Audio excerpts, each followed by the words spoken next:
2025. urtea Euskal Herriarentzat garrantzitsua izango dela dio Gure Eskuk eta uda hasieraren atarian Bilboko kaleak hartuko dituela jakinarazi du. Mezu argi bat plazaratuko dute ekainaren 7an Bilbon egingo duten manifestazioan. Euskal Herria herri bat garela. Horretarako mobilizazioa indartzeko asmoz batzarrak deitu ditu Hego Euskal Herrian.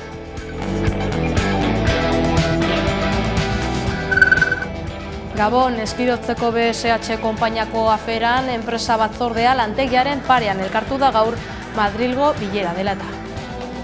Hau guztiz bidezkoa da, dirua irabazten dute lantegi honekin, estatuan dituzten guztiekin dirua irabazten dute, kontua da, betikoa, deslokalizazioa dela, merkeago fabrikatuko duten hirialdetara eraman produkzioak eta hori da azkeneko kontu.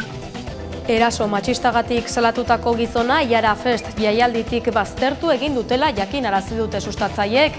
Maiatzaren 30an eta 31an Amurrion izango den Iara Fest musika jaialdia antolatze lanetan zebilen gizon bat indarkeria matxistagatik salatu dute azken asteetan. Gertaera denuntziaz Euskal Herria Instagrameko kontuak ezagutzera eman zuen halaber Amurrioko kaleetan agertutako pintadek. Jaialdiaren sustatzaileek publikoki adierazi dute erakundetik eta jaialditik baztertu dutela Amurrioko udalarekin eta herriko mugimendu feministarekin bildu.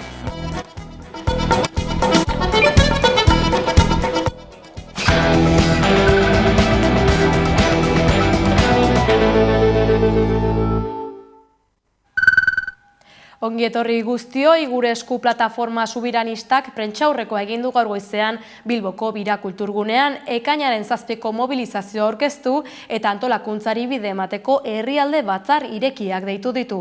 Gure estatus politikoan jauzi egin dezagun bultzatzeko momentua dela adierazi dute. 2025. urtean 7 lurraldeetako herritarrok hitzordu garrantzitsua daukagu Gure Eskuren esanetan.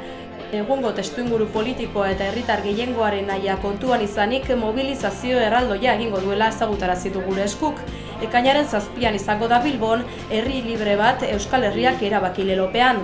Aurtengo urtea Euskal Herriarentzat garrantzitsua izango dela konbentzituta dago Gure Esku.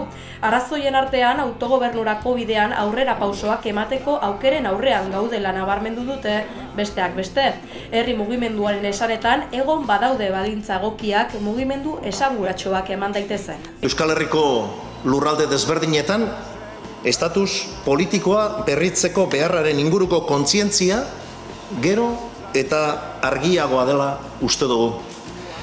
Gaur egungo autogobernu mailak ez dira nahikoak. Hainbat arlotan zaharkituta daude eta ez datoz bat bizi ditugun eta biziko ditugun garaiekin. Horretaz gain, herri sentimendua eta herri harrotasuna loratzeko gogoz antzematen dugu euskal gizartea. Eta honekin batera ohartzen gara, euskal lurraldeetan eta lurraldeen arteko lankidetza geroz eta modu naturalago batean ematen eta indartzen ari dela. Halaber, iruditzen zaigu erronka kolektiboei erantzuteko burujabetzaren beharra eta baliabide juridiko politiko gehiagoren beharra geroz eta agerikoagoa dala herritarren gehiengo handi batentzat. Era berean, azken asteetan Euskal Herriko alderdi ezberdinak lantzen ari diren proposamen politikoak arreta handiz jarraitzen ari direla adierazi dute. Nabarmendu nahi dugu bereziki Ipar Euskal Herrian EH Baik programa politikoarekin batera aurkeztu duen autonomia estatutu baterako proposamena. Hego Euskal Herrian berriz, Eusko Alderdi Jeltzaleak eta EH Bildu beren batzar nazionalak egitera doaz, epe motzean. Eta barne eztabaidarako txosten politikoak argitaratu dituzte. Biek, bakoitzak, bere modura, nazio aitortza eta erabakitzeko eskubidearen aplikazioa aldarrikatzen dute. Testuinguru honetan Euskal Herri Libre baten bidean manifestazio nazionalerako deia egin du Gure Esku. Inguru maria honetan Euskal Herritarrok 7 lurraldeetako Euskal Herritarrok Hitzordu garrantzitsua daukagu aurten, ekainaren 7 Bilbon. Herri libre bat, Euskal Herriak erabaki lelopean, mobilizazio erraldoia egitera deitzen dugu. Bilboko kaleak hartuko ditugu, mezu argi bat plazaratzeko. Herri bat gara, Euskal Herria gara. Berezko nortasuna, hizkuntza, kultura eta ohiturak dituen herria gara. Bere burua gobernatzeko borondate irmoa duen herria gara, Euskal Herria.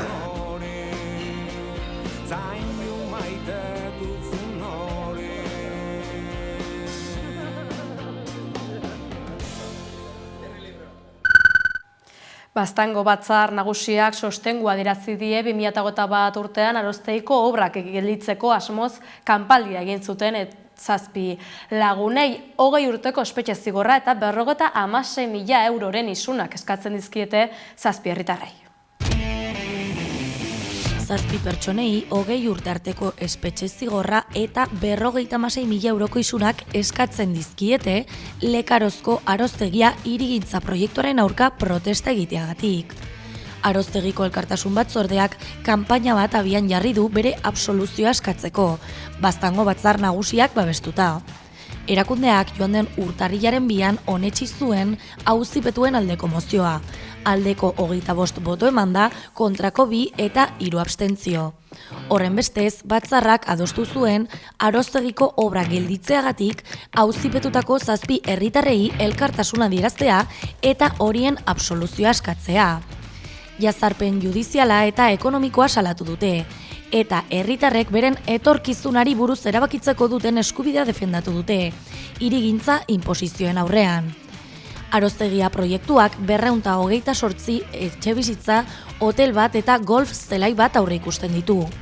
2015ean izapidetu zuen Nafar gobernuak eta bertan bera utzi zituen Baztango udalak lur horietan zituen eskumenak. Baztango batzordeak eta batzar nagusiek proiektua bertan bera uztea eta nekazariei lurrak itzultzea eskatu dute. Gainera, Baztango udalak otsailaren batean Iruñan manifestazio bat egitea babestu du. Auzipetuen absoluzioa eskatzeko, dagoeneko Baztango hainbat herriren babesa baitu.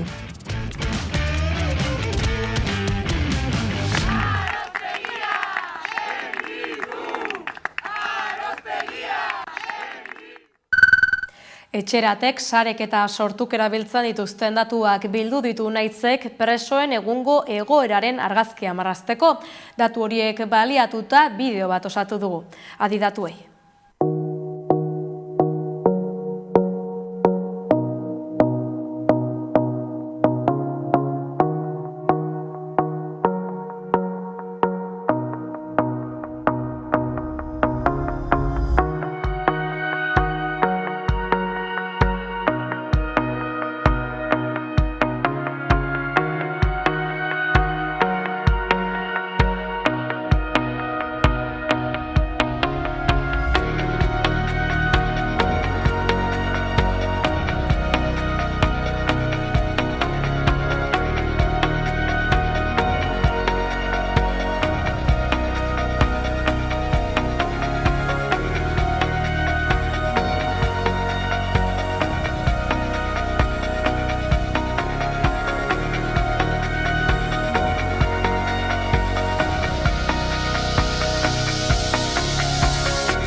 Gasteizko Bildu prest azaldu da udal gobernuko alderdiekin iaz egindako aurrekontu akordioa berritzeko. Bilduk akordioan parte hartzen badu herritarrek irabaziko dutela adierazi du Rozio Bitero bozeramaileak. Gobernuaren aurrekontu proiektua lasaitasunez aztertuta eta haren agerraldiak entzun ondoren prest gaude parte izateko eta proiektuari ekarpenak egiteko. EH Bildu akordioaren badago, herritarrek irabaziko dutelako konbentzimenduarekin. Udalean, lehen interpolitiko gisa dagokigun erantzukizunarekin hiriaren arazoei irtenbidea ematea lehenetsiko dugu alderdikariaren aurrean. EH Bilduk Gasteizko udaleko aurrekontuak adosteko apustua egin du, naiz eta PSE-EAJ gobernu taldeekin birritan bildu ostean, oraindik ez den ituna itxi. Oposizio talde baten beharra dute PSEek eta EAJak udal kontuak onartzeko, urtarrilaren 14aren aurretik, orduan amaitzen baita zuzenketak aurkezteko epea. Rocío Vitero, EH Bildu udal taldeko bozeramaileak modu diskretuan adostasuna lortzeko prestasun osoa dutela jakinarazi du prentsaurrekoan. Gogora ekarriz, EH Bildurekin egindako itun batek 2024ko udal aurrekontuak onartzea ahalbidetu zuela eta duela gutxi ordenantza fiskalak. Horregatik, aurten ez direla hutsetik abiatuko adierazi du. Iazko aurrekontuan hitzartutako konpromiso kreditu batzuk aplikatuko baitira. Azkenekoz asteazkenean bildu ziren. Horretan, EH Bilduk bere proposamen zehatzak aurkeztu zizkion gobernu taldeari. Hauek aztertu eta erantzuteko zain daude orain. Proposamenak 5 arlo desberdin aipatzen ditu: babes soziala, etxe bizitza babestua, dinamizazio ekonomiko eta komertziala, trantsizio ekosoziala eta espazio publikoa, bereziki auzoetako hobekuntzetan indarra jarriz.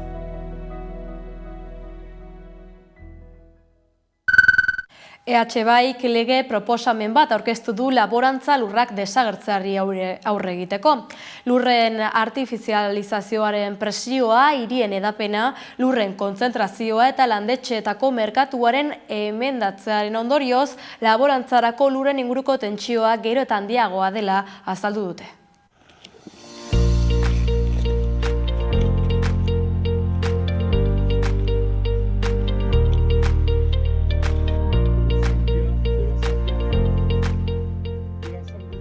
Lege proposamen hori da laborantza lurren babesteko. Hortara dedikatua da, hemen Arbonan zinez kasu berezi bat ukan ginuen 2001 urtean, eta beraz hortik lan egin dugu, Vincent egin zen lan bat lehenago, ezena gauzatu, hor alta, aurkunago joan gira, 6 hilabetez lehen egunetik lanean jarri gira gai horren inguruan, hitz egin dugu sindikatuekin, laborari sindikatuekin, baita Lurzaindia, Zaferrarekin, sindikatuekin Parisen ere bai, Zaferrarekin Parisen ere bai, eta denen artean beraz aterabide tekniko bat, albezain simplea atseman dugu, eta beraz alderdi gainezko lege bat proposatzen dugu, zenta aurkezten dut eskuineko diputatu batekin deitzen dena Julien Dive.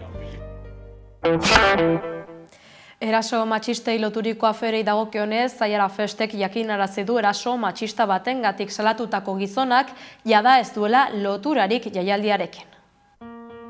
Eraso matxistagatik salatutako gizona Zaiara Fest jaialditik baztertu egin dutela jakinarazi dute sustatzaileek. Maiatzaren 30ean eta 31ean Amurrion izango den Zaiara Fest musika jaialdia antolatzen lanetan zebilen gizon bat indarkeria matxistagatik salatu dute azken asteetan. Gertaera Denuncias Euskal Herria Instagrameko kontuak ezagutzera eman zuen. Halaber, Amurrioko kaletan agertutako pintadek. Jaialdiaren sustatzaileek publikoki adierazi dute erakundetik eta jaialditik baztertu egin dutela Amurrioko udalarekin eta herriko mugimendu feministarekin bildu ostean. Izan ere, pertsona hori sozietateko akziodunen taldetik atera eta jaialdiak sor dezakeen edozein onura edo etekin ekonomiko lortzeko aukera blokeatu dutela jakinarazi dute. Era berean, Aiara zuzenean taldeak iragarri du adierazpenaren aurretik sarrerak erosi zituztenek aukera izango dutela hauen itzulketa eskatzeko. Amurrioko udalak prentsa ohar baten bidez aditzera eman du legez jasota dagoela salatutako gizona jada ez dela talde antolatzaieko kidea, eta ez duela inolako harremanik jaialdiarekin. Halaber, EAJ,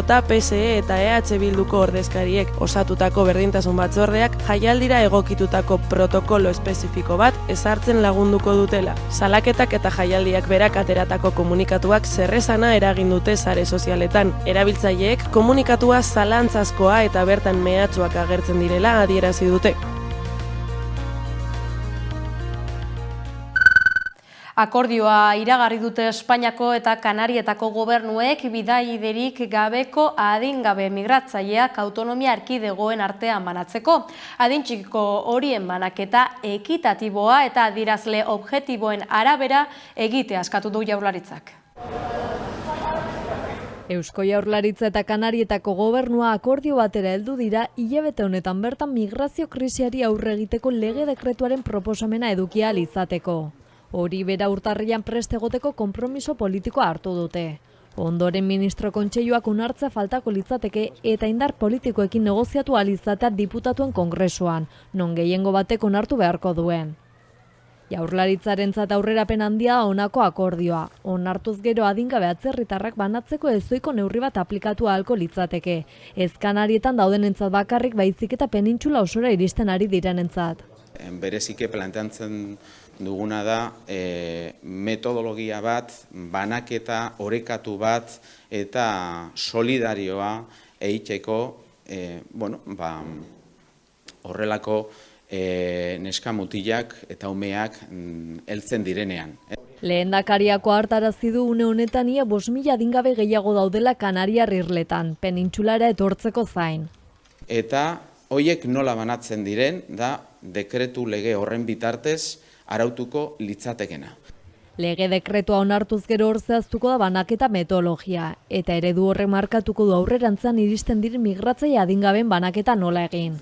Hortik aurrera, etorriko diren beste guztiak horrela ere banatu beharko liratekez. Horrek esan nahi du, hemendik aurrera banatzeko eredu bat dagoela, elkartasuna, oreka eta behar diren baliabide ekonomikoak kontutan izanik martxan jartzen dela. Ostera Jaurlaritzak eta Kanarietako gobernuak egindako bileran penintxula hegoaldeko muga zaintza hitz egin dute, baina baita Irun eta Hendaia artekoa zaintzeaz ere, eta beraz lege dekretu horren testu zirriborra osatzeko lanean ariko dira datozen egunetan.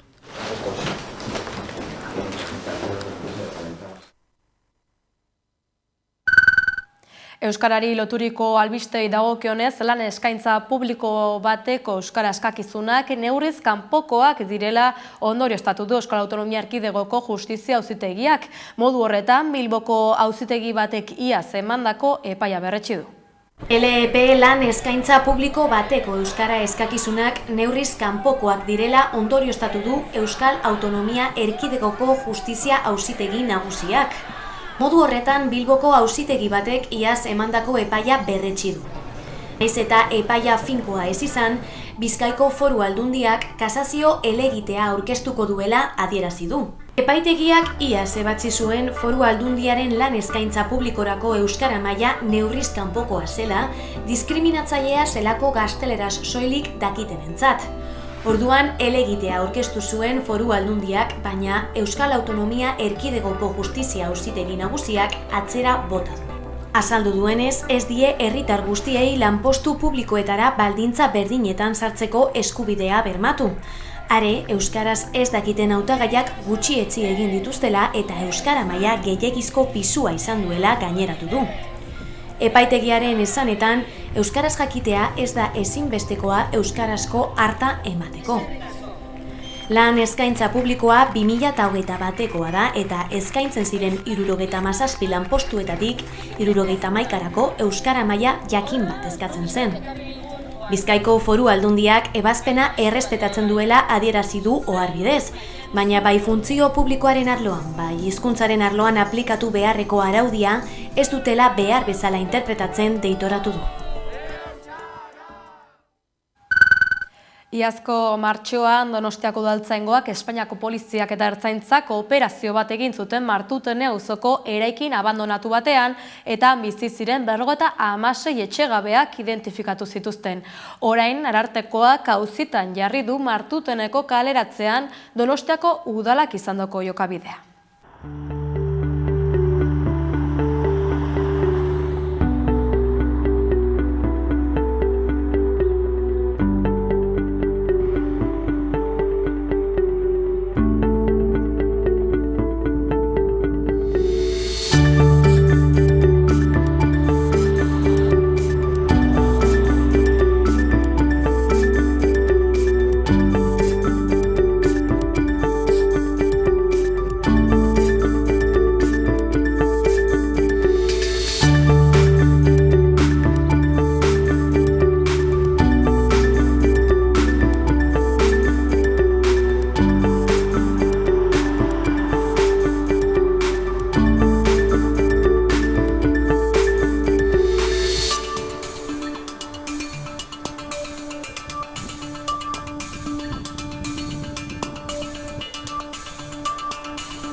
Nafarroan gidatzen ikasi ahal izaterako bidean, profesionala ez den tutore batekin ikasi ahal izatea planteatu dute.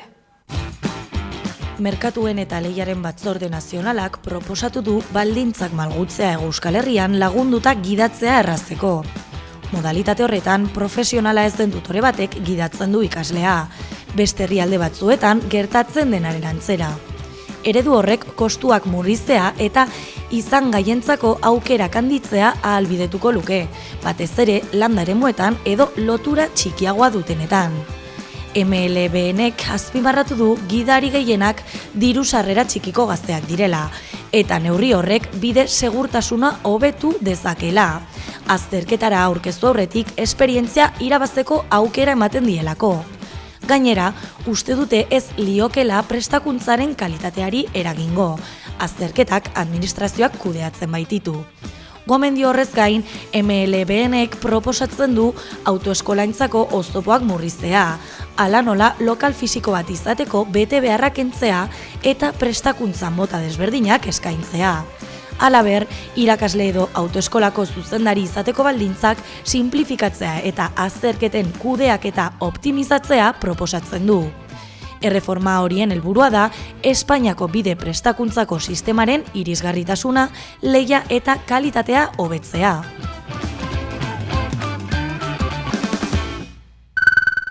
Errepidetan segiz Bilbo eta Gasteiz arteko autobus bidaiak 20% merkeagoak izango direla iragarri dute Bizkaiko eta Arabako Foru Aldundiek.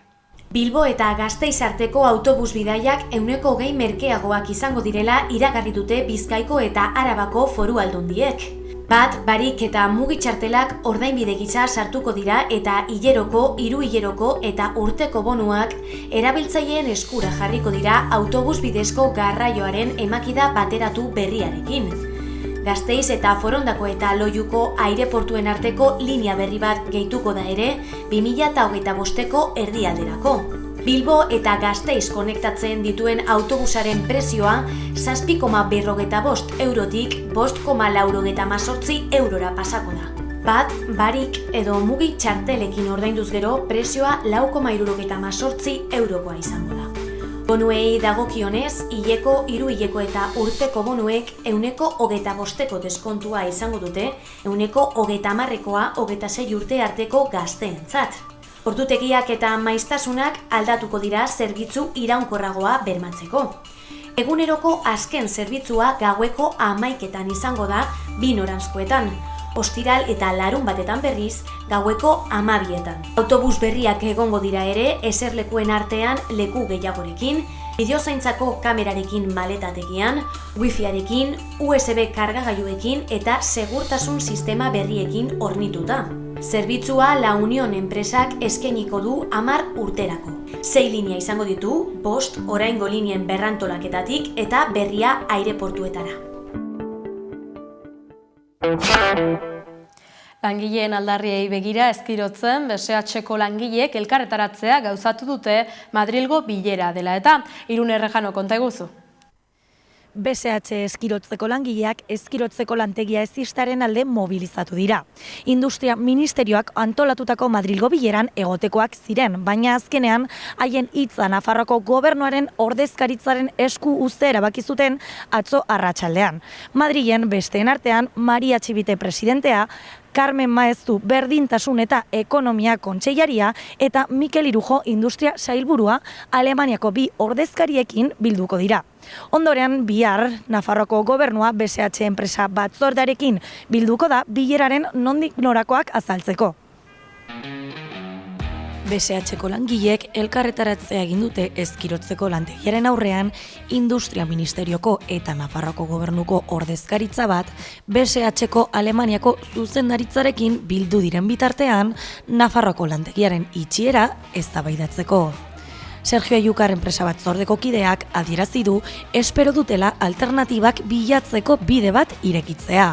Batera indartsu eta gure egoera gizarteratzen momentuz da egin dezakegun bakarra eta itxoiten Madrilen zer gertatu den edo ez den jakin arte. Langileek nabarmendu dutenez, Alemaniako multinazionalarekin bilera bat eskatzen asteak eman ondoren, azkenean elkarrizketa hori lortu izana positibotzat jo dutela.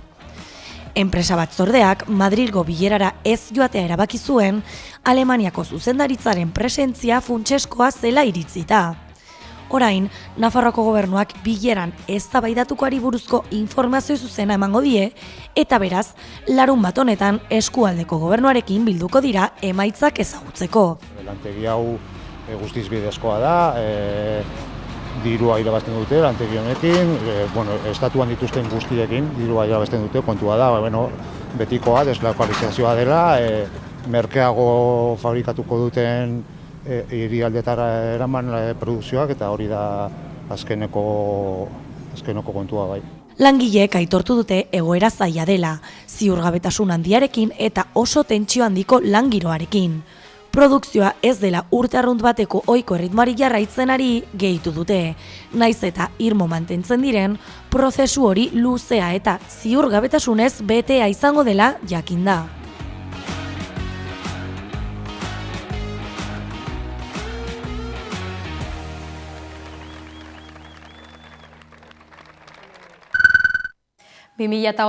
hasi besterik egin ez denean lanak eta patronalak eragindako prebentzio faltak lehen hildakoa utzi dute. Baskonia Alavesentzako lanean diharduen azpikontrata sare batek eragindu istripua. Sindikatuek elkarretaratzeak egin dituzte lanpostuetan heriotza gehiagorik izan ez dadila aldarrikatzeko.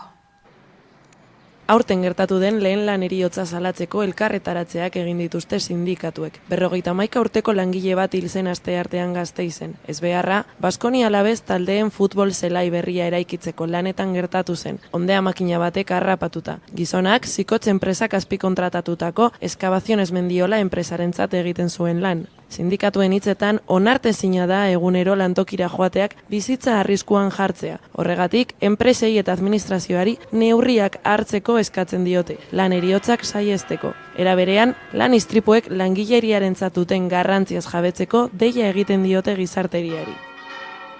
Queremos volver a pedir por enésima vez la involucración de empresas, de administración, para acabar con esta lacra, para acabar con esta sangría continua de fallecimientos. Gasteizko udalak sindikatuekin bat egin du lan prekarietateari aurre egin behar zaiola nabarmenduz, eta laneko segurtasunak lehentasuna izan behar duela edozein lan motatan adieraziz. Albiste tristea nazioartean, Pepe Mujica Uruguaiko presidente ohiak buskeda tokiko astekarian egindako elkarrizketa batean jakinarazi duenez, Estegorrian aurkitu zioten minbizia gibelera zabaldu zaio eta ondorioz hiltzen ari dela iragarri du.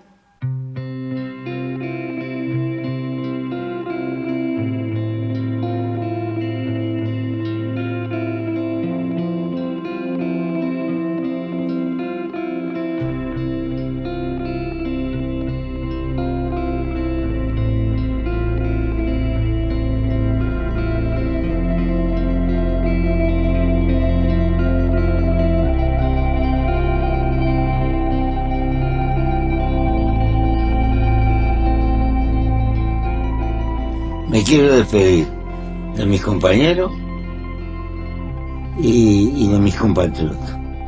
Lo que pido es que me dejen tranquilo, que no me acosen con la entrevista al pedo, ni nada más. Se terminó mi ciclo hace rato. Sinceramente me estoy muriendo. Y el guerrero tiene derecho a su descanso.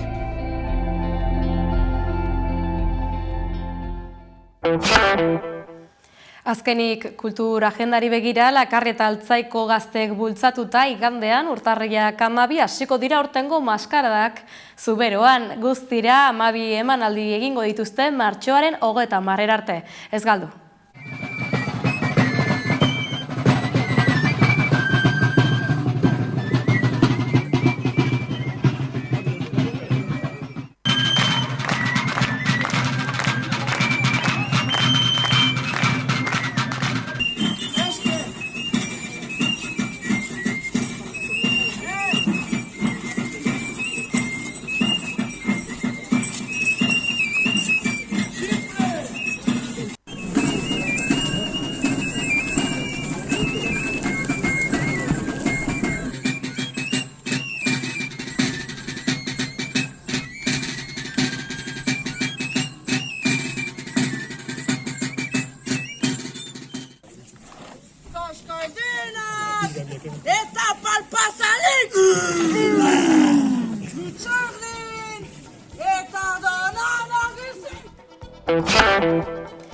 Orain bai, amaierara iritsi gara, gogoan izan biharekin atorra Sagastiren eskutik sare herritarrak egingo duen manifestazioari jarraipena emango diogula gurean 11 telebistan, asteburu ona pasa.